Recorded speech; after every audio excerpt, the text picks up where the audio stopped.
আপনারা কি জানেন আজ একটা বিশেষ দিন? আজ ইন্টারন্যাশনাল মেন্স ডে। প্রতি বছর ১৯ নভেম্বর এই দিবসটি উদযাপন করা হয়। নারী দিবসের কথা, উইমেনস ডের কথা অনেকেই শুনেছেন। কিন্তু মেন্স ডে বা পুরুষ দিবস এই শব্দটি বা এই দিবসটি এখনো অনেক বেশি অপরিচিত।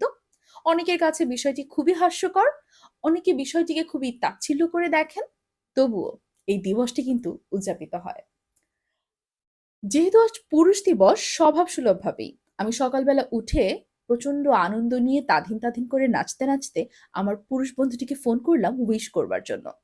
ফোনের অপর প্রান্ত থেকেই শুনতে পেলাম তিনি এমন সব অদ্ভুত ধরনের কথা বলছে, আমি বিরক্তি নিয়ে ফোন কেটে দিলাম। তার বক্তব্য অনুসারে এই পুরুষ দিবসে নাকি কোনো নারীর উদ্যোগে করা, মানে কোনো নারী আইডিয়া জেনারেট করে এই পুরুষ দিবস উদযাপন শুরু করেছে। কিন্তু আসলে তা নয়। ১৯৯৯ সালে ট্রিনিডাড অ্যান্ড টোবাগোর ওয়েস্ট ইন্ডিজ বিশ্ববিদ্যালয়ের একজন শিক্ষক তার বাবার জন্মদিনকে প্রতীকী হিসেবে নিয়ে এই দিবস উদযাপন শুরু করেন। ব্যাপারটা কি মজার না? তবে ১৯৬০, হ্যাঁ ৬০-এর দশকের দিকে এই দিবস উদযাপনের কথা কিন্তু প্রচলিত আছে। তখন থেকেই পুরুষ দিবসের উদযাপন করবার বেশ কিছু কথা বা বেশ কিছু তথ্য পাওয়া যেতে পারে। পুরুষ দিবস আসলে কেন উদযাপন করা হয়?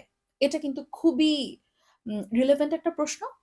নারী দিবস উদযাপনের পেছনে যেমন কারণ আছে, পুরুষ দিবস উদযাপনের পেছনেও কিন্তু কারণ আছে।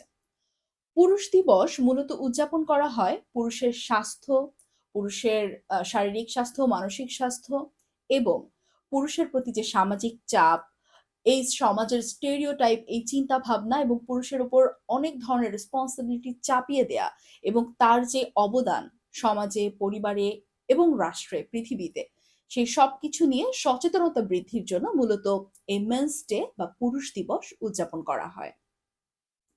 পুরুষ দিবসের সঙ্গে আরেকটি বিষয় খুব বেশি কানেক্টেড। সেটা হচ্ছে পুরুষের মানসিক স্বাস্থ্য। বিএমসি পাবলিক হেলথ এদের একটি গবেষণায় দেখা গেছে ২০২১ সালে সারা বাংলাদেশে ১১,০০০ জন মানুষ আত্মহত্যা করেছে এবং তার মধ্যে ৬৪% মানুষ হচ্ছেন পুরুষ এবং গ্রাজুয়েট পুরুষ। পুরুষদেরকে নিয়ে সারাদিন আমরা অনেক নেগেটিভ কথাবার্তা বলি। তাদের স্বভাবের কারণেই, তাদের আচরণের কারণেই বলা হয়ে থাকে।